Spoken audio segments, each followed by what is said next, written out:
പൊതുവിൽ summer transfer window എന്ന് പറഞ്ഞു കഴിഞ്ഞാൽ പ്ലെയേഴ്സിൻ്റെ വലിയൊരു കൂടുമാറ്റം നമ്മൾ ഡിസ്കസ് ചെയ്യുന്ന. പക്ഷേ ഈ ഒരു സമ്മർ വരാൻ പോകുന്നത് ഒരു പക്ഷേ ട്രാൻസ്ഫേഴ്സ് മാർക്കറ്റിൽ മാനേജേഴ്സ് ആയിരിക്കും ഒരുപാട് മാറുന്നത്. ഇപ്പം സിറ്റിയിൽ മാറുന്നു, ചെൽസിയിൽ മാറുന്നു, അതുപോലെ യുണൈറ്റഡ് പെർമനൻ്റ് ആക്കുന്നു കോച്ചിനെ, റയൽ മാഡ്രിഡ് മാറുന്നു. അങ്ങനെ ഒരുപാട് മാനേജേഴ്സ് മാറുന്നു. മറ്റു പല പ്രധാന മാനേജേഴ്സും ടീം വിടുന്നു. ഇപ്പോൾ ഇരിയോള, ഗ്ലാസ്നർ പോലത്തെ ആളുകൾ ടീം വിടുന്നു. അങ്ങനെ ഒരു മാനേജേഴ്സിൻ്റെ ഒരു ട്രാൻസ്ഫർ മാർക്കറ്റാണ് നമ്മൾ കാണാൻ പോകുന്നത്. അപ്പോൾ ഇത് ഓരോ ടീമിൻ്റെ ഒരു വലിയ ട്രാൻസാക്ഷൻ സ്റ്റേജ് ആയിട്ടും കൂടി പറയാം. കാരണം ടാക്റ്റിക്കലി ആയാലും ടീം റീബിൽഡിംഗ് ആയാലും ഒരുപാട് ചേഞ്ചസ് വരാൻ പോവാണ്. അപ്പോൾ അതിലൊരു പ്രധാനം ചെൽസിയാണ്. കാരണം ചെൽസി ഈ സീസണിൽ തന്നെ 2 മാനേജേഴ്സിനെ പരീക്ഷിച്ച് തോറ്റൊരു ടീമാണ്. അപ്പം ഒരു മൂന്നാമതൊരു മാനേജറായിട്ട് അല്ലെങ്കിൽ ഒരു പുതിയ മാനേജർ അവർ അനൗൺസ് ചെയ്തിട്ടുണ്ട്. കാരണം സാബി അലോൺസോ ആണ്. യൂറോപ്പിൽ 2 ടീമുകളുടെ കൂടെ ഒരു ടേം കഴിഞ്ഞ് മൂന്നാമത്തെ ടീം അല്ലെങ്കിൽ മൂന്നാമത്തെ പുതിയ ലീഗിലേക്കാണ് ആൾ വരുന്നത്. കളിച്ച് പരിചയമുള്ള ലീഗാണെങ്കിലും പരിശീലിപ്പിച്ചത്ര പരിചയമില്ലാത്ത അല്ലെങ്കിൽ ഇത് മുൻപ് പരിശീലിപ്പിച്ച ടീമുകളെക്കാൾ കുറച്ചുകൂടിയും ഹാർഡായിട്ടുള്ള മാച്ചസ് വരാൻ പോകുന്ന ഒരു ലീഗാണ്. അപ്പം ഈ ഒരു ട്രാൻസ്ഫർ അതായത് നമ്മൾ ഓൾ ഓഫ് എ സർപ്രൈസ് ആയിരുന്നു സാബി ചെൽസിയിലേക്ക് എന്നുള്ളത്. കാരണം റൂമേഴ്സ് ലിങ്ക് ചെയ്ത് പലപ്പോഴും ലിവർപൂളിനോടായിരുന്നു. ചെൽസി ഒരു പുതിയ ഗസ്റ്റ് പോലെ പെട്ടെന്ന് വന്ന ഒരു ടേക്ക് ഓവർ ആയിരുന്നു. എന്തായിരിക്കും ആ ഒരു അപ്രോച്ചിന് കാരണം? ചെൽസി അത്തരത്തിലൊരു അപ്രോച്ച് എടുക്കാൻ കാരണം എന്തായിരിക്കും? ചെൽസി ഇപ്പോൾ ഈ ബ്ലൂക്കോ ഏറ്റെടുത്തിട്ട് 4 കൊല്ലം, 4ാമത്തെ കൊല്ലം ഇപ്പോൾ കഴിയുന്നത്.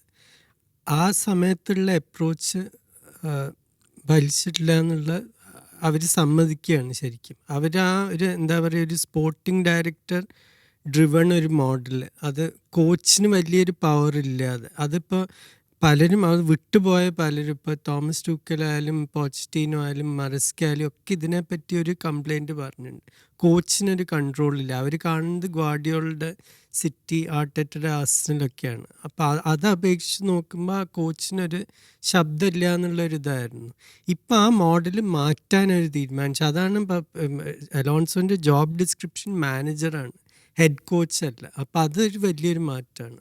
ഇപ്പോൾ നമുക്കറിയാം ഈ ഒരു ബ്ലൂക്കോ പലപ്പോഴും ടീമിലേക്ക് ആളുകൾ എടുക്കുന്നതൊക്കെ അവരുടെ സിസ്റ്റർ ക്ലബ് സ്റ്റാസ്ബർഗ് എത്ത് കൊണ്ടുവരുന്നു. ഇപ്പം ലാസ്റ്റ് കൊണ്ടുവന്ന പരിശീലകനാണ്. ഇപ്പോൾ റൊസിനിയോറൊക്കെ ആണെങ്കിലും സിസ്റ്റർ ക്ലബ്ബിൽ നിന്ന് പ്ലേയേഴ്സിനെ കൊണ്ടുവരിക, കോച്ചിനെ കൊണ്ടുവരിക, ഇത്തരത്തിലൊരു രീതിയായിരുന്നു. അപ്പം സാബി ഇത് ടേക്ക് ഓവർ ചെയ്യുമ്പം ഈ ഒരു മാനേജർ റോൾ നമുക്കറിയാം ഒരു കംപ്ലീറ്റ് പവറാണ് കിട്ടുന്നത്. അപ്പോൾ ഈ ഒരു സ്ക്വാഡിൽ വലിയ തരത്തിലൊരു റീബിൽഡിങ് പ്രതീക്ഷിക്കണം. അല്ലെങ്കിൽ ഈ ഒരു സ്ക്വാഡ് വെച്ചിട്ട് ഇതിൽ ചെറിയ ചെറിയ ആൾട്ടറേഷൻസ് ആയിരിക്കും സാബി? ചെറിയ ഓൾട്ടറേഷൻസ് ആവശ്യമില്ല. അലോൺസോ 2 കാര്യങ്ങളാണ് ആവശ്യപ്പെട്ടത് ഈ ജോലി എടുക്കുന്നതിന് മുമ്പ്. ഒന്ന്, തനിക്ക് കൺട്രോൾ വേണം. ഹെഡ് കോച്ചായിട്ട് ഞാൻ പണിയെടുക്കില്ല എന്ന് പറഞ്ഞു.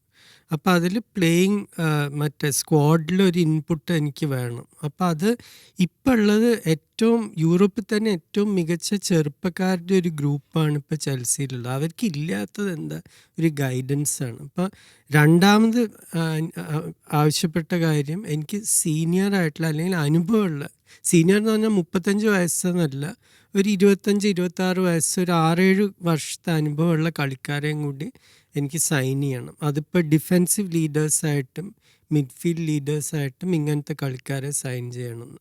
അപ്പോൾ അതും അവർ ശരിയെന്ന് പറഞ്ഞിട്ടുണ്ട്. അതുകൊണ്ടാണ് ഇപ്പോൾ ഈ ജോലി എടുത്തത്. ഇപ്പോൾ ബുണ്ടസ് ലീഗ് ആയിരുന്നു ഷാബിയുടെ തുടക്കം. അത് കഴിഞ്ഞ് ലാലീഗയിലേക്ക് വരുന്നു. ലാലീഗ വേണ്ട പോലെ വർക്കായെന്ന് ചോദിച്ചാൽ അതൊരു ഡിബേറ്റബിൾ ടോപ്പിക്കാണ്. പക്ഷേ ഈ 2 ലീഗിനെ അപേക്ഷിച്ച് കുറച്ചും കൂടി ഫാസ്റ്റ് പേസ്ഡ് ആയിട്ടുള്ള, കുറച്ചുകൂടി മസ്കുലർ ആയിട്ടുള്ള ലീഗാണ് പ്രീമിയർ ലീഗ് എന്നുള്ളത്. അപ്പോൾ അവിടെ ചെൽസി പോലത്തെ ടോപ്പ് 6 ടീമിലേക്ക് വരുമ്പം ആളുടെ മേലെ വെക്കുന്ന പ്രതീക്ഷ അത്രയും വലുതായിരിക്കും. കാരണം ഒരിക്കലും ഒരു മിഡിൽ ടേബിൾ ടീമല്ല ചെൽസി, ടോപ്പ് 6-ലാവുമ്പോൾ. അപ്പോൾ അത് സർവൈവ് ചെയ്യാന്നുള്ളത് സാബിക്ക് ഒരു വലിയ ടാസ്ക് ആവും. പക്ഷെ അതിനുള്ള ഇപ്പം ചെൽസി ഇത് വെറുതെ കണ്ട് കൊടുത്തതല്ല. എന്താ വെച്ചാൽ ഇതിപ്പോൾ ഈ കളിക്കാരെ വെച്ചിട്ട് ഇപ്പം എത്ര തന്നെ കളിക്കാരെ നമുക്കൊരു ട്രാൻസ്ഫർ വിൻഡോയിൽ മാറ്റാൻ പറ്റും. ഈ ഗ്രൂപ്പ് കളിക്കാർ മറസ്കയ്ക്ക് കളിച്ചവരാണ്. മറസ്ക എന്ന് പറഞ്ഞാൽ ഗ്വാർഡിയോളുടെ ശിഷ്യൻ.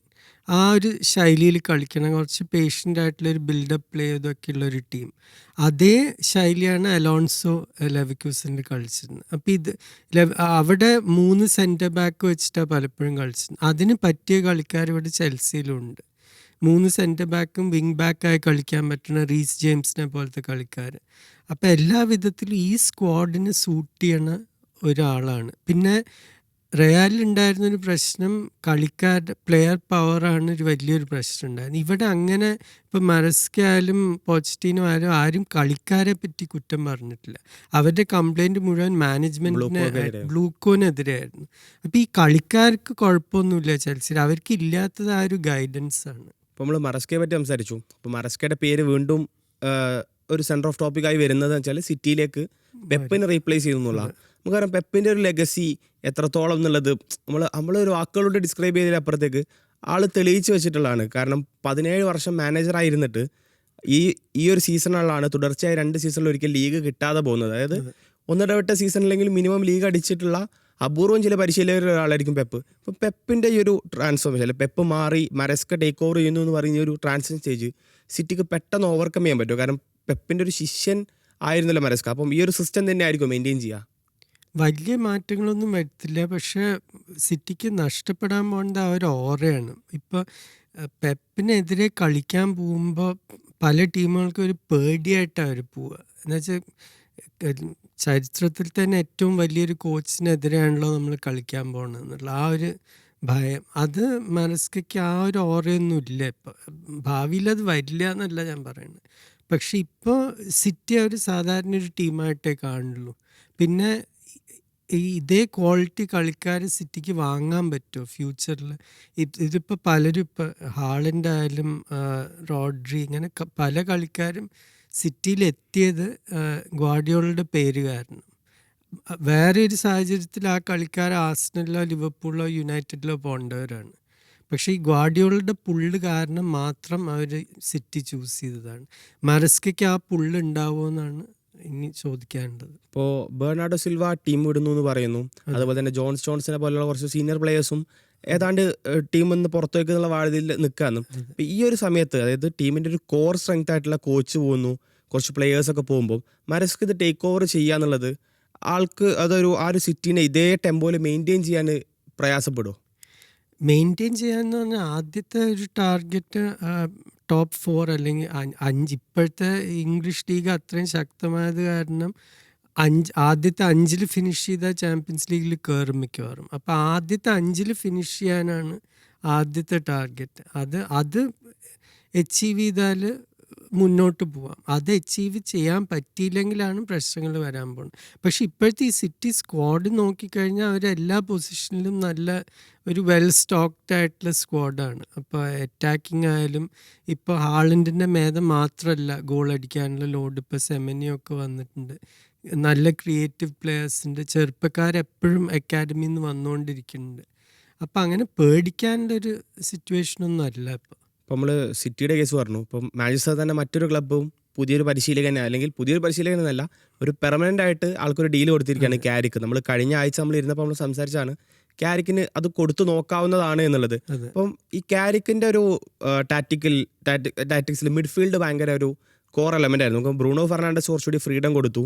കെസമീറോയും കോബി മൈനുവും ആ ഒരു ഡബിൾ പിവറ്റ് റോൾ ഏറ്റെടുക്കുന്നു. അപ്പോൾ ഇതിൽ കോബി മൈനു കണ്ടിന്യൂ ചെയ്യാൻ എഗ്രി ചെയ്യുമ്പോൾ കെസമീറോ ടീം വിടുകയാണ്. അപ്പോൾ ഈ ഒരു 3 ആളുകളെ വെച്ചിട്ട്, അല്ലെങ്കിൽ ഈ ഒരു 3 ആളുകളായിരുന്നു ആളുടെ ഒരു സെൻട്രൽ ഒരു കോർ സ്ട്രെങ്ത് എന്നുള്ളത്. അപ്പോൾ അതിൽ കെസമീറോ ലീവ് ചെയ്യുമ്പോൾ അതിൽ ആ ഒരു വോയിഡ് എങ്ങനെ ആയിരിക്കും ഇയാൾ ക്യാരി ചെയ്യുക? അത് ഇനിയിപ്പോൾ ഫില്ല് ചെയ്യാൻ കുറച്ചും കൂടി എളുപ്പമായിരിക്കും. എന്താ വെച്ചാൽ ഞാൻ ഇതുവരെ കേട്ടിരുന്നത് എലിയറ്റ് ആൻഡർസൺ മിക്കവാറും സിറ്റിയിലേക്ക് പോകുന്നതാണ്.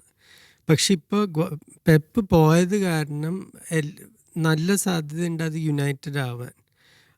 അതിപ്പോൾ പല കളിക്കാരും ഇപ്പോൾ സിറ്റി വേണോ യുണൈറ്റഡ് വേണോ എന്ന് തീരുമാനിക്കുമ്പോൾ ഈ കഴിഞ്ഞ 10 കൊല്ലത്തിൽ എപ്പോഴും ആ ഒരു പെപ്പ് ഫാക്ടർ ഉണ്ടായിരുന്നു. ഇപ്പം അതില്ല. അപ്പോൾ അത് കാരണം ഇപ്പോൾ ആൻഡേഴ്സനെ പോലത്തെ പല കളിക്കാരും ഇപ്പോൾ ഒന്നും കൂടി ചിന്തിക്കുക എനിക്ക് എവിടെ പോകണം. എന്നുവെച്ചാൽ ചരിത്രപരമായി നോക്കുകയാണെങ്കിൽ യുണൈറ്റഡാണ് കുറച്ചും കൂടി വലിയ ക്ലബ്ബ്. ഇപ്പോൾ യുണൈറ്റഡിൽ ക്യാരിക്ക് നമുക്കറിയാം, ഈ ഒരു ടെമ്പററി കോച്ച് പൊസിഷനിൽ നിൽക്കുമ്പോൾ ആൾക്ക് എപ്പോഴും പരീക്ഷണങ്ങൾ നടത്തായിരുന്നു. അതായത് വിജയിച്ചിട്ടില്ലെങ്കിൽ പ്രഷർ ഒന്നുമില്ല, സ്റ്റിങ്റ്റ് കഴിഞ്ഞ് കഴിഞ്ഞപ്പോൾ. പക്ഷെ ഇപ്പം കൊടുത്തിട്ടുള്ള കോൺട്രാക്റ്റ് ആണ്, അതായത് ഒരു ടീമിൻ്റെ മൊത്തം ഉത്തരവാദിത്തം ആൾക്കുണ്ട്. അപ്പോൾ ഇപ്പം മെയിൻറ്റെയിൻ ചെയ്തിട്ടുള്ള ആ ഒരു സിസ്റ്റം ഉണ്ടല്ലോ, ഇപ്പം കൊണ്ടു നടക്കുന്ന പോയിന്റുകൾ കിട്ടുന്നു, വിജയത്തിൻ്റെ ട്രാക്കിലേക്ക് വരുന്നു. ഈ ഒരു ട്രാക്കും ഈ ഒരു ടെമ്പോയും യുണൈറ്റഡിന് ത്രൂ ഔട്ട് ദ സീസൺ ക്യാരിക്കിന് അണ്ടറിൽ ബിൽഡ് ചെയ്യാൻ പറ്റുമോ? അത് സീസൺ എങ്ങനെ തുടങ്ങുന്ന അനുസരിച്ചിരിക്കും. ഇപ്പോൾ പലപ്പോഴും പറ്റിയിട്ടുള്ളത്, ഇപ്പോൾ എറിക് ടെൻ ഹാഗിനൊക്കെ പറ്റിയത് ഒരു സീസൺ വളരെ മോശമായി തുടങ്ങിക്കഴിഞ്ഞാൽ പിന്നെ അത് തിരിച്ചു പിടിക്കാൻ വലിയ ബുദ്ധിമുട്ട്. അപ്പോഴേക്കും media pressure, fan pressure, social media pressure ഒക്കെ കൂടി വന്നിട്ട് ഒരു കോച്ചിന് ഭയങ്കര ബുദ്ധിമുട്ടാണ് പിന്നെ മുന്നോട്ട് പോകാൻ. ഇപ്പോൾ കഴിഞ്ഞ സീസൺ ടൈറ്റിൽ നേടിയ ആർനെ സ്ലോട്ട് വരെ അതിപ്പോൾ അനുഭവിക്കുന്നുണ്ട്. അങ്ങനത്തെ ഒരു അന്തരീക്ഷമാണ് മോഡേൺ ഫുട്ബോളിൽ. അപ്പോൾ അത് പുറകോട്ടാക്കണമെങ്കിൽ വളരെ ശക്തമായിട്ട് സീസൺ തുടങ്ങണം. അതല്ലെങ്കിൽ ഒരു 8-10 കളി കഴിയുമ്പോഴേക്കും ചോദ്യങ്ങൾ ആദ്യമേ തുടങ്ങും. ഇയാൾക്ക് കോൺട്രാക്റ്റ് കൊടുക്കണമായിരുന്നു, അല്ലെങ്കിൽ ഗ്ലാസ്നറും മറ്റവരൊക്കെ ഉണ്ടായിരുന്നില്ലേ, അവരെ നോക്കായിരുന്നില്ലേ, അങ്ങനെ പല ചർച്ചകളും തുടങ്ങും. ഇപ്പോൾ നമ്മൾ ടോപ്പ് ടീംസിൽ അടുത്തൊന്ന് ലിവർപൂളാണ്. ലിവർപൂളിൻ്റെ കേസിൽ നമുക്ക് പലപ്പോഴും അറിയാം ഈ ഒരു മാനേജറിനെ സീസണിലെ തുടക്കത്തിലൊക്കെ സ്ലോട്ടിൻ്റെ ഒരു സ്ലോട്ട് ടൈം എന്നൊക്കെ വിളിച്ചിരുന്നു. അവസാന മിനിറ്റുകളിൽ ഗോൾ അടിച്ച് പോയിന്റ് നേടുന്ന ലിവർപൂൾ. പക്ഷേ പിന്നീട് ആ ഒരു സമയം തന്നെ അവർക്ക് വിനയാവും നമ്മൾ കണ്ടു. പോയിന്റ്സ് ഡ്രോപ്പ് ചെയ്യുന്നത് ആ സമയത്തായിരുന്നു. അതെ. അങ്ങനെ സ്ലോട്ടിന് ഇനിയൊരു അവസരം കൊടുക്കണോ വേണ്ടയോ എന്നുള്ള ഡിസ്കഷൻ്റെ ഇടയിലാണ് ഇപ്പോൾ സ്ലോട്ട് കഴിഞ്ഞ ദിവസം പറയുന്നത് ഞാൻ അടുത്ത വർഷം ഇവിടെ തുടരാനാണ് നിൽക്കുന്നത്, അതാണ് ഞങ്ങളുടെ തീരുമാനം എന്നുള്ള നിലക്കൊക്കെ. പക്ഷേ സാറിൻ്റെ ഒരു എന്താണ് തോന്നുന്നത്, ലിവർപൂൾ ഇനിയും ഒരു പരീക്ഷണത്തിന് മുതിരണോ, അല്ലെങ്കിൽ ഇപ്പം ഗ്ലാസ്നറിനെ പോലെ ഇരിയോളയെ പോലെ ഒരുപാട് പരിശീലകർ പുറത്തിരിക്കുന്നുണ്ട്. ഇപ്പോൾ സാബി എന്നുള്ളൊരു വലിയ ഓപ്ഷൻ ചെൽസിയിലേക്ക് പോയെങ്കിലും ഒരുപാട് പ്രീമിയർ ലീഗ് തന്നെ പറ്റി തെളിഞ്ഞ ഒരു എക്സ്പീരിയൻസ്ഡ് കോച്ചുമാർ പുറത്തിരിക്കുമ്പോൾ അർനെ സ്ലോട്ടിന് ഇനിയും ഒരു അവസരം ലിവർപൂൾ കൊടുക്കണമെന്നുണ്ടോ? എനിക്ക് തോന്നുന്നത് ബോർഡ് അത് തീരുമാനിച്ച് കഴിഞ്ഞു എന്നാണ്. എന്താ വെച്ചാൽ അലോൺസോനോട് അവർ സംസാരിച്ചിട്ട് പോലും ഇല്ല. അതായിരുന്നു പല പത്രങ്ങളിലും വാർത്തകൾ വരിക എന്നല്ലാതെ ലിവർപൂൾ ഫുട്ബോൾ ക്ലബ്ബും അലോൺസോൻ്റെ ഏജൻസും തമ്മിൽ ഒരു ഡിസ്കഷൻ പോലും നടന്നിട്ടില്ല. അതുകൊണ്ടാണ് ചെൽസി ജോലി ഇത്ര എളുപ്പമായിട്ട് ഇത്രയും പെട്ടെന്ന് ഫിക്സ് ചെയ്തത്. ബാക്കിയുള്ള നിങ്ങൾ പറഞ്ഞ ഓപ്ഷൻസ് ഇപ്പോൾ ഗ്ലാസ്നറും മറ്റേ ഇറിയോളയൊക്കെ ഒരു ചെറിയ ക്ലബിൻ്റെ കൂടെ വലിയ നേട്ടങ്ങൾ നേടാൻ കുറച്ച് എളുപ്പമാണ്, പ്രഷറില്ല. ഇപ്പോൾ നമ്മൾ തോമസ് ഫ്രാങ്കിൻ്റെ കാര്യം കണ്ടു. 3-4 സീസൺ ഉജ്ജ്വല പ്രകടനം ബ്രെൻറ്റ്ഫോർഡിൻ്റെ കൂടെ. ഒരു വലിയ ക്ലബിലേക്ക് വന്നപ്പോൾ പറ്റിയില്ല. അത് പലർക്കും പറ്റിയിട്ടുണ്ട്. ഇപ്പോൾ പല വേറെ രാജ്യങ്ങളിൽ നിന്ന് വരുമ്പോൾ വരെ ഇപ്പോൾ റൂബൻ ആമറിമൊക്കെ യുണൈറ്റഡിലെത്തുമ്പോൾ യൂറോപ്പിലെ ഏറ്റവും വേണ്ടപ്പെട്ട കോച്ചായിരുന്നു. പക്ഷെ 1.5 സീസൺ കൊണ്ട് റെപ്യൂട്ടേഷൻ ഇങ്ങനെ പോയി. അപ്പോൾ അതൊരു എപ്പോഴും ഒരു പ്രശ്നമാണ്. ഇപ്പം ഇതിപ്പോൾ അവരുടെ മനസ്സിൽ ഒരു തവണ ടൈറ്റിൽ നേടിയ കോച്ചാണ്. ഒരു മോശം സീസൺ അതിന് പല സാഹചര്യങ്ങളുണ്ട്. ജോട്ടയുടെ മരണം, ഇഞ്ചുറീസ്, ഇസാക്കും വിയർട്സും എക്റ്റിക്കും കൂടി 120 മിനിറ്റായിട്ട് ഒരുമിച്ച് കളിച്ചിട്ടില്ല. അങ്ങനെ പല സാഹചര്യങ്ങളും കാരണം ഇങ്ങനത്തെ ഒരു സീസൺ.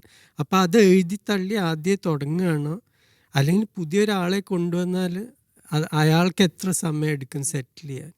ഇപ്പോൾ ഉള്ളൊരു സ്ക്വാഡിൽ എന്തൊരു എലിമെൻ്റ് വന്നു കഴിഞ്ഞാൽ പലപ്പോഴും പല പരിശീലകരും ടീമിനെ മൊത്തത്തിൽ മാറ്റാറുണ്ട്. അപ്പോൾ അത് കോബി മൈനു എന്നുള്ളൊരു പ്ലെയർ ആയിരുന്നു ഒരു പക്ഷേ യുണൈറ്റഡിന് അല്ലെങ്കിൽ ക്യാരിക്കിന് ആ ഒരു പുതിയ യുഗം കൊടുക്കാനുള്ളൊരു കോർ എലമെന്റ്. കാരണം അമോറിം അയാളെ പലപ്പോഴും ഉപയോഗിച്ചിരുന്നില്ല എന്നുള്ളതാണ്. സ്ലോട്ടിന്റെ സിസ്റ്റത്തിലേക്ക് ഒരു പ്ലെയർ അല്ലെങ്കിൽ ഒരു ടൈപ്പ് ഓഫ് പ്ലെയർ ഇൻജക്ട് ചെയ്ത് കഴിഞ്ഞാൽ 2-3 കളിക്കാരെ ആവശ്യമാണ്. അറ്റാക്കിംഗ് ഇതിൽ വലിയ മാറ്റങ്ങൾ ഞാൻ ഗാക്പോനെ മാറ്റും. ഗാക്പോ എനിക്കെന്നല്ല പല ലിവർപൂൾ ഫാൻസും ചോദിച്ചിരുന്ന ഒരു ചോദ്യം, ഈ 85,000 പൗണ്ട്സ് ആവശ്യപ്പെട്ട ലൂയിസ് ഡിയാസിനെ നിങ്ങൾ ഒഴിവാക്കി ഗാക്പോന് 200,000 പൗണ്ട്സിന് കോൺട്രാക്റ്റ് കൊടുത്തു. ഇവർ കമ്പയർ ചെയ്ത് കഴിഞ്ഞാൽ ഡിയാസ് ഇവിടെയും ഗാക്പോ ഇവിടെ ക്വാളിറ്റി വെച്ച് നോക്കുകയാണെങ്കിൽ. അപ്പം അത് അങ്ങനത്തെ ചില തീരുമാനങ്ങൾ തീർച്ചയായിട്ടും ചോദ്യം ചെയ്യും. പക്ഷേ ഏറ്റവും ആവശ്യം ഇപ്പം മിഡ്ഫീൽഡിൽ ഒരു ആഡം വാട്ടൺ, എലിയറ്റ് ആൻഡർസൺ അങ്ങനത്തെ, അല്ലെങ്കിൽ ഒരു സാൻഡ്രോ ടൊണാലി അങ്ങനത്തെ ഒരു കളിക്കാരൻ വേണം. പിന്നെ സെൻട്രൽ ഡിഫൻസിൽ ഇപ്പോൾ ലിയോണി തിരിച്ചു വരും. ലിയോണി ഒരു മോൺസ്റ്റർ പ്ലെയറാണ്, അതെനിക്ക് ഉറപ്പാണ്. ഭാവിയിലത്തെ ഒരു സൂപ്പർ സ്റ്റാർ ആയിരിക്കും. പക്ഷെ അത് കൂടെ ഒരു റിസർവ് സെൻറ്റർ ബാക്കും കൂടി വേണം. പിന്നെ റൈറ്റ് ബാക്കായിട്ട് ശരിക്കും ഇപ്പോൾ ബ്രാഡ്ലിക്ക് മറ്റേ ഫ്രിംപോങ് ഒരു റൈറ്റ് വിങ് ബാക്കാണ്, ഒരിക്കലും ഒരു റൈറ്റ് ബാക്കായിട്ട് കരുതാൻ പറ്റില്ല. അതേപോലെ ലെഫ്റ്റിലും ഇപ്പോൾ റോബർട്ട്സൺ പോയി, സിമിക്കാസ് മുമ്പ് തന്നെ ബാക്കപ്പായിരുന്നു നിങ്ങളുടെ. അപ്പോൾ ഒരു കേർക്കസിൻ്റെ കൂടെ വേറെ ആരായിരിക്കും എന്നുള്ള അതും ഒരു ചോദ്യം. പക്ഷേ ഈ കോച്ചിൻ്റെ കാര്യത്തിൽ പറയാ എനിക്ക് ഏറ്റവും ഒരു വ്യത്യാസം തോന്നിയിട്ടുള്ളത് ഈ സീസൺ ലിവർപൂളിൻ്റെ കളി കാണാൻ ഭയങ്കര ബോറായിരുന്നു. ഒരു ടെമ്പോ ഇല്ല, ഒരു റിതം ഇല്ല, ഒരു ഫ്ലൂയിഡിറ്റി ഇല്ലാത്ത കളി. അപ്പോൾ ആ ഹെവി മെറ്റൽ ഫുട്ബോൾ ശീലിച്ചവർക്ക് അതൊരു ഭയങ്കര ഒരു ചേഞ്ചാണ്. അപ്പം ഇപ്പം സ്ലോട്ടിനെ മാറ്റുകയാണെങ്കിൽ ഞാൻ കൊണ്ടുവരാൻ ഈ ലീഗിൽ അനുഭവമുള്ളവരൊന്നുമല്ല. VfB സ്റ്റുട്ട്ഗാർട്ടിൻ്റെ സെബാസ്റ്റ്യൻ ഹോണസ് പറഞ്ഞൊരു ഫുട്ബോളിംഗ് റോയൽറ്റി ഒരു ഫാമിലിയാണ്. അച്ഛനും അമ്മാവനും ഒക്കെ ജർമ്മനിക്ക് കളിച്ച് ആ VfB Stuttgart heavy metal football കളിക്കുന്ന ഒരു ടീമാണ്. ബയൺ കഴിഞ്ഞ ഏറ്റവും ഗോൾ അടിച്ച ടീമാണ് ബുണ്ടസ് ലീഗിൽ. അപ്പം അങ്ങനത്തെ ഒരാളെ കൊണ്ടുവന്നാൽ ഫാൻ ബേസിന് കുറച്ചും കൂടി ഒരു എൻത്യൂസിയാസം ഉണ്ടാവും. ഇപ്പോൾ നമുക്കറിയാം ഈ ഒരു സീസണിൽ ഒരു മിഡ്ഫീൽഡിൻ്റെ കോർ ആവുമെന്ന് കരുതി കൊണ്ടുവന്ന പ്ലെയറാണ് വിറ്റ്സ് എന്നുള്ളത്. വിറ്റ്സ് ബേസിക്കലി ബുണ്ടസ് ലീഗിൽ നിന്ന് വരുമ്പോൾ നമുക്കറിയാം പ്രീമിയർ ലീഗിലേക്ക് വരുമ്പോൾ അഡാപ്റ്റ് ചെയ്യാൻ ഒരുപാട് ടൈം എടുത്തെന്ന് വരും. പക്ഷേ ആ ഒരു ടൈമിൻ്റെ പ്രശ്നം മാത്രമായിരുന്നു, അല്ലെങ്കിൽ ഒരു ഫൗൾ കൊള്ളാണ്, അതായത് പാളിപ്പോയൊരു നീക്കമായിട്ട് നമുക്ക് അതിനെ വിലയിരുത്താൻ പറ്റുമോ വിറ്റ്സിൻ്റെ ഒരു വരവ്? അങ്ങനെ ഞാൻ പറയില്ല. ഒന്ന്, ഫിസിക്കാലിറ്റി വളരെ വ്യത്യാസമുണ്ട് ബുണ്ടസ് ലീഗയും EPL തമ്മിൽ. അത് അഡ്ജസ്റ്റ് ചെയ്ത് വരാൻ തന്നെ ഇപ്പോൾ വിയർട്സ് തന്നെ എനിക്ക് തോന്നുന്നു 5-6 കിലോ കൂടിയിട്ടുണ്ട് ഈ സീസൺ. വെയിറ്റ് എന്ന് പറഞ്ഞാൽ മസിൽ. അപ്പോൾ അത് തീർച്ചയായിട്ടും നിങ്ങൾ ഓടുന്ന ശൈലി വരെ അത് കാരണം മാറും. അപ്പോൾ ആ ഒരു ട്രാൻസിഷൻ ഉണ്ട്. പിന്നെ കളിയുടെ പേസ് കുറേയും കൂടി ടഫ് ടീംസ് ഉണ്ട്. ടാക്കിൾസ് ഭയങ്കര ടഫാണ്. അവിടെ യെല്ലോ കാർഡ് കൊടുക്കുന്ന ടാക്കിളിന് ഇവിടെ യെല്ലോ കൊടുക്കുന്നില്ല. അങ്ങനെ പല വ്യത്യാസങ്ങളുണ്ട്. അപ്പം ഇങ്ങനത്തെ കളിക്കാർക്കൊക്കെ ഇപ്പോൾ ഡെനിസ് ബെർഗ്കാമ്പിന് വരെ സമയം എടുത്തതാണ് അഡ്ജസ്റ്റ് ചെയ്യാൻ. ബെർഗ്കാമ്പ്, തിയറി ഹെൻറി, പല മികച്ച കളിക്കാർക്കും സമയം എടുത്തിട്ടുണ്ട് ഇംഗ്ലീഷ് ഫുട്ബോളിലേക്ക് അഡ്ജസ്റ്റ് ചെയ്യാൻ. ഇപ്പോൾ ലാസ്റ്റ്ലി സല പോകുമ്പോൾ ആ ഒരു വോയിഡ് എന്ന് പറഞ്ഞു കഴിഞ്ഞാൽ നമുക്കറിയാം അത്ര പെട്ടെന്നൊന്നും ലിവർപൂളിന് മാച്ച് ചെയ്യാൻ പറ്റിക്കണമെന്നില്ല. അപ്പോൾ ഒരു ടാക്റ്റിക്കലി ഒരു പുതിയ അപ്രോച്ചിൽ ഇപ്പോൾ സ്ലോട്ട് തുടരുകയാണെങ്കിൽ ഇപ്പം ഇസാക്ക് ഉണ്ടാവും, എക്കിറ്റിക്ക ഉണ്ടാവും, നമുക്കറിയാം ഒരു ഡബിൾ ഫോർവേഡ് അല്ലെങ്കിൽ ഒരു 2 സെൻറ്റർ ഫോർവേഡ് ടൈപ്പ് അപ്രോച്ചിലേക്ക് മാറാനുള്ള സാധ്യതകളുണ്ടോ? പക്ഷേ എക്കിറ്റിക്ക സീസണിൻ്റെ ആദ്യത്തെ 5-6 മാസം മിക്കവാറും ഉണ്ടാവില്ല. എന്ന് വെച്ചാൽ ആ ഒരു ഇഞ്ചുറി എന്ന് പറഞ്ഞാൽ അത്രയും വലിയൊരു ഇതാണ്. ഒരു ഡിസംബർ ജാനുവരിക്ക് മുമ്പ് എനിക്ക് തോന്നുന്നില്ല എക്കിറ്റിക്ക കളിക്കുന്നത്. അപ്പോൾ ബാക്കി നിങ്ങളുടെ അറ്റാക്കിംഗ് ഓപ്ഷൻസ് ആരാ ഉള്ളത്? ശരിക്കും ഇസാക്ക് മാത്രമേ ഉള്ളൂ. ഗാക്പോനെ ഇപ്പോൾ ഫാൻ ബേസിന് തന്നെ ഒരു വിശ്വാസമില്ലാത്തൊരു കളിക്കാരനായി മാറിയിട്ടുണ്ട്. പിന്നെ റിയോ എൻഗമോയാണ് വലിയൊരു പ്രതീക്ഷ. പിന്നെ ലെഫ്റ്റ് ഫ്ലാങ്ക് പണ്ട് സാദിയോ മാനെ കളിച്ചിരുന്ന ആ ഒരു റോള്. പക്ഷെ സാലയെ റീപ്ലേസ് ചെയ്യാൻ പറ്റാത്തൊരു കാര്യമാണ് 257 ഗോള്. അതും ഈ ഒരു സീസൺ ഒഴിച്ച് എല്ലാ സീസണും ചുരുങ്ങിയത് 20 ഗോളെങ്കിലും അടിച്ചിട്ടുള്ളൊരു കളിക്കാരൻ. അത് ആ ഫിറ്റ്നസ്സും, കളി മിസ് ചെയ്യില്ല, ട്രെയിനിങ്ങിൽ എപ്പോഴും ആദ്യം എത്തുന്ന ആൾ, എല്ലാ സ്റ്റാൻഡേർഡ്സ് സെറ്റ് ചെയ്തിരുന്ന ആൾ. അപ്പം അങ്ങനത്തെ ഒരു കളിക്കാരനെ മാറ്റാൻ പറ്റില്ല. ഇപ്പോൾ പ്രീമിയർ ലീഗ് നമ്മൾ മാറി ലലീഗിലേക്ക് പോകുമ്പം അവിടെയും ഒരു വലിയ ചേഞ്ചിലേക്കാണ് പോകുന്നത്. ഏതാണ്ട് കൺഫേംഡ് ന്യൂസ് ആണെങ്കിലും ഒഫീഷ്യൽ ഡിക്ലറേഷൻ മാത്രം ബാക്കിയുള്ളൊരു വാർത്തയാണ് മൗറീനിയോയുടെ ഒരു തിരിച്ചുവരവ് എന്നുള്ളത്. നമ്മൾ മുമ്പ് ഒരുപാട് ഡിസ്കസ് ചെയ്ത ടോപ്പിക് തന്നെയാണ്. എങ്കിലും ഈ മൗറീനിയോയുടെ ഇപ്പോഴത്തെ ടാക്ടിക്സ് നമുക്കറിയാം. മൗറീനിയോയുടെ ഡിസിപ്ലിൻ അല്ലെങ്കിൽ മൗറീനിയോ ടീമിലുണ്ടാക്കുന്ന ഒരു കമാൻഡിങ് പവർ അതായിരിക്കും ഒരു പക്ഷേ റയൽ പ്രൈമറിലി ടാർഗറ്റ് ചെയ്തിട്ടുണ്ടാവുക. ഇപ്പോഴത്തെ ഈ ഒരു ടീമിലെ ക്യാവോസൊക്കെ നിലനിർത്താൻ ഹോൾഡ് ചെയ്യാൻ അല്ലെങ്കിൽ തണുപ്പിക്കാൻ വേണ്ടിയിട്ടായിരിക്കും മൗറീനിയോനെ കൊണ്ടുവരുന്നത്. എന്നിരുന്നാൽ കൂടി ബെൻഫിക്കയിൽ മൗറീനിയോയുടെ ടാക്ടിക്സ് ഉണ്ട്, അല്ലെങ്കിൽ ഫെനർബാഷയിലെ ആൾക്ക് പരീക്ഷിച്ച് വിജയം കാണാതെ പോയൊരു ടാക്ടിക്സ് ഉണ്ട്. അതുമായി അയാൾ ലാലിഗയിലേക്ക് വരുമ്പോൾ റയലിനൊരു റീബിൽഡിങ് സാധ്യമാണ് ബേസിക്കലി. അവരുടെ ടീം മാനേജ്മെൻറ്റ് ഇപ്പോൾ ആലോചിച്ചിട്ട് എന്താ വെച്ചാൽ, ഇപ്പോൾ ഇതിന് മുമ്പ് ഏറ്റവും സക്സസ് കിട്ടിയിട്ടുള്ള 2 കോച്ച് അടുത്ത കാലത്ത് സിഡാൻ ആയാലും ആൻസ്ലോട്ടി ആയാലും അവർ ടാക്റ്റിക്കൽ ഇതിൽ അത്ര ഒരു റിജിഡ് സിസ്റ്റം ഫോളോ ചെയ്യുന്ന കോച്ചസ് അല്ല. ഇപ്പോൾ ഒരു ഗാർഡിയോള, ക്ലോപ്പിനൊക്കെ അവരുടേതായിട്ടുള്ളൊരു ശൈലിയുണ്ട്. ഇപ്പോൾ ആൻസ്ലോട്ടിയുടെ ശൈലി എന്താണെന്ന് ചോദിച്ചാൽ നമുക്ക് പെട്ടെന്ന് പറയാൻ പറ്റില്ല. എന്താ വെച്ചാൽ അദ്ദേഹം അത് കളിക്കാരനുസരിച്ചിട്ട് അത് ഫ്ലെക്സിബിളായിട്ട് മാറ്റും, കളി അനുസരിച്ച് മാറ്റും.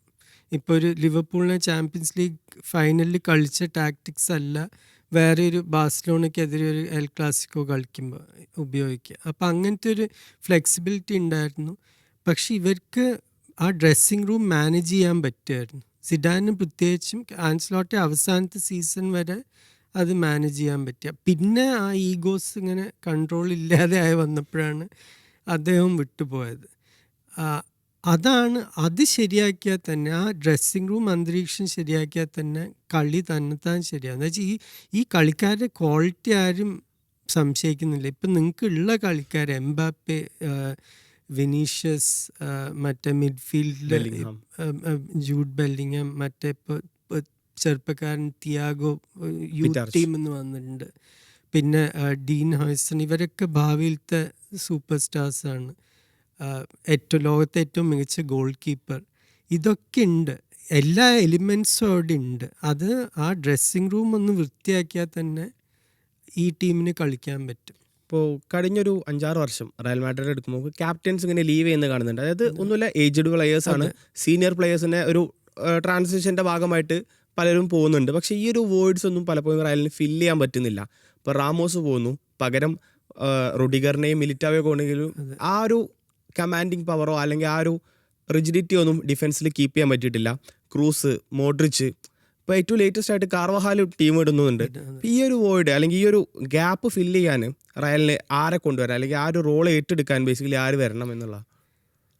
ഞാൻ ശരിക്കും വിചാരിച്ചിരുന്നത് ആർസണൽ സൈൻ ചെയ്യണതിന് മുമ്പ് അവർ സുബിമെൻഡിയെ സൈൻ ചെയ്യുന്ന ആ എല്ലാ വിധത്തിലും ഒരു റിയൽ പ്ലെയർ ആയിരുന്നു സുബിമെൻഡി. അത് സ്പാനിഷ് ലീഗിൽ കളിച്ച അനുഭവമുള്ള ഒരു കളിക്കാരനും കൂടി.